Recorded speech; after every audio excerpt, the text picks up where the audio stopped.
নমস্কাৰ ফ্ৰেণ্ডছ, আপোনালোকক এক্সাম একাডেমীলৈ স্বাগতম। আজি আমি ডিছকাছ কৰিব ওলাইছোঁ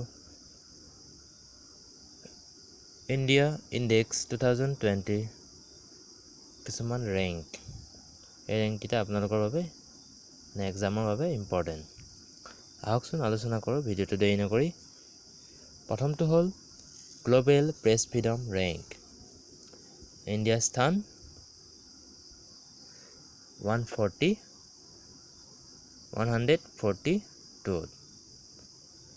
আহি থাকে এক্সামত বন্ধু ইণ্ডেক্স ৰিপৰ্টটো প্ৰায় এক্সামতে দেখিব পোৱা যায়।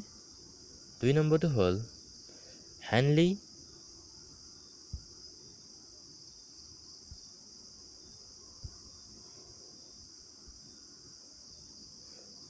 Passport index. আমাৰ ইণ্ডিয়াৰ ৰেংক আছে 84। বন্ধু বান্ধৱীসকল, অকল মই বন্ধুটো কেইটামান এক্সামত যিকেইটা আহি থাকে খুবেই প্ৰয়োজনীয় সেইকেইটাহে মই আলোচনা কৰিছোঁ। ইয়াত অকল ইণ্ডিয়াৰ ৰেংকহে আছে, বেলেগৰ ৰেংকৰ কথা মই দিয়া নাই। আপোনালোকে এইকেইটা পঢ়িলেই হৈ যাব। 2 নম্বৰটো আকৌ আলোচনা কৰোঁ হেনলি পাছপোৰ্ট ইণ্ডেক্স। ইয়াৰ ৰেংক হ'ল 84 ইণ্ডিয়াৰ ৰেংকিং। 3 নম্বৰটো আহকচোন চাওঁ গ্ল'বেল এনাৰ্জি ট্ৰানজিশ্যন ইণ্ডেক্স। এটা এবাৰ নতুনকৈ হৈছে। ইয়াৰ ৰেংকিং 74। 4 কুৱেশ্যনটো হ'ল world economic freedom index means ranking. আমাৰ India report 120। World competitiveness index recent আহিছে, এইটো চাব আপোনালোকে। অসম পুলিচৰ বাবে খুবেই ইম্পৰ্টেণ্ট। 43। 6 নম্বৰ আনচাৰ হ'ল গ্ল'বেল পিচ ইণ্ডেক্স 139। একেবাৰে ইণ্ডিয়া শান্তি ইমানেই পিছত যেন 139 ৰেংকিং। চাওকচোন ইণ্ডিয়াত এটা ফাৰ্ষ্ট ৰেংকিংটো মই লিখি দিছোঁ। ফাৰ্ষ্ট ৰেংকিংটো হ'ল আইলেণ্ড। 7 নম্বৰ কুৱেশ্যনটো হ'ল গ্ল'বেল মেনুফেকচাৰিং ৰিস্ক। ইণ্ডিয়াৰ পজিশ্যন খুবেই ভাল, ৱৰ্ল্ডৰ ভিতৰতে আহিছে 3 নম্বৰ পজিশ্যনত, থাৰ্ড ৰেংকিং।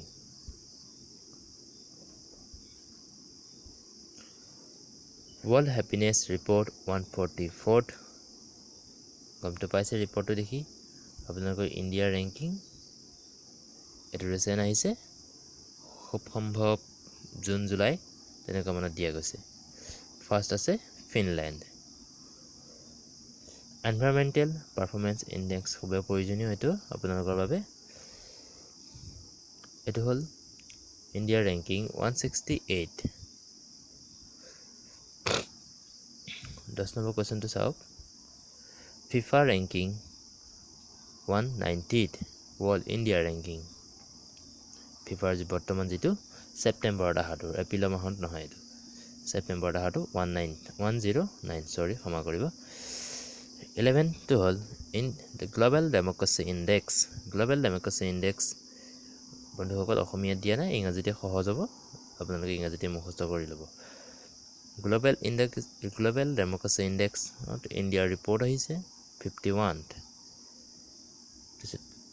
শেষৰ আৰু লাষ্টটো খুবেই ইম্পৰ্টেণ্ট, স্মাৰ্ট চিটি বৰ্তমান এইবাৰ কোনে লাভ কৰিছে? স্মাৰ্ট চিটি হ'ল ছিংগাপুৰ। বন্ধুসকল ভিডিঅ'টো ইমানতে শেষ হৈছে। যদি আপোনালোকে ইম্পৰ্টেণ্ট বুলি ভাবে লাইক কমেণ্ট কৰি জনাব, আৰু আগলৈ কিবা ভিডিঅ' লাগে যদি আপোনালোকে নিশ্চয় ক'ব। নমস্কাৰ।